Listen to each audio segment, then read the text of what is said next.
দাঁড়িয়ে আছি সিলেট আন্তর্জাতিক ক্রিকেট স্টেডিয়ামে। সবকিছু ঠিকঠাক থাকলে শনিবার সকালে এখানেই শুরু হবে পাকিস্তানের সঙ্গে বাংলাদেশের টেস্ট সিরিজের দ্বিতীয় ম্যাচটা, যে সিরিজে বাংলাদেশ ঢাকায় প্রথম টেস্টটা 104 রানে জিতে 1-0 এগিয়ে আছে।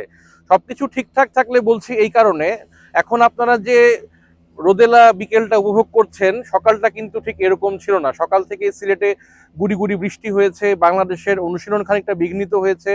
দুপুরবেলা পাকিস্তান দলও যখন অনুশীলন করতে আসে তখনও শুরুতে হালকা বৃষ্টি ছিল, তারপর কিন্তু বৃষ্টি থেমে গিয়েছে। তারপর এক সময় মেঘ কেটে গিয়ে এখন হালকা রোদও উঠে গিয়েছে। আবহাওয়ার পূর্বাভাস যেটা বলছে যে আগামী 4-5 দিন এরকম রোদ এবং মেঘের লুকোচুরিই থাকবে। এর মধ্যেই আসলে ক্রিকেট ম্যাচটা হবে। মুশফিকুর রহিম আজকে সংবাদ সম্মেলনে এসেছিলেন, তিনি বললেন তার এই মাঠে বাংলাদেশ ক্রিকেট লিগের ম্যাচের খেলার অভিজ্ঞতা থেকে, এবং এই মাঠের যারা ভেন্যু ম্যানেজার এবং গ্রাউন্ডসের সঙ্গে যারা জড়িত তাদের সঙ্গে কথা বললেও যেটা জানলাম যে মাঠের ড্রেনেজ সিস্টেমও খুব ভালো, যে এখানে যদি রাতভর ভারী বৃষ্টিও হয় তারপরও যদি সকালে যখন বৃষ্টি থাকবে না তখন মাঠকে প্রস্তুত করতে তাদের খুব বেশি সময় লাগবে না। মুশফিক তার ব্যক্তিগত অভিজ্ঞতা থেকেই বলে গেলেন যে এখানে বিসিএল এর একটা 4 ডে ম্যাচ উনি খেলতে এসেছিলেন কিছুদিন আগে, টেস্ট শুরুর আগেই।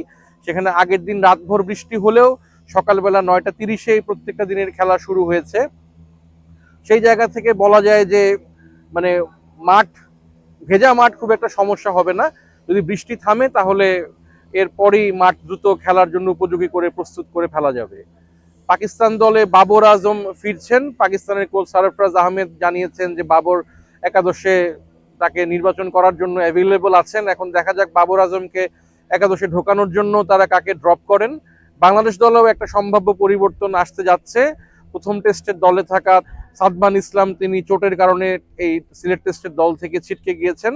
তার বদলে জাকির হাসানকে এই টেস্টের দলে ডাকা হয়েছে। তবে 11 টেস্ট খেলা জাকির হাসানের জন্য খুব সম্ভবত আবার আরেকটি টেস্ট খেলার সুযোগ খুলছে না, কারণ দলের সঙ্গে প্রথম টেস্ট থেকেই ছিলেন তানজিদ হাসান তামিম।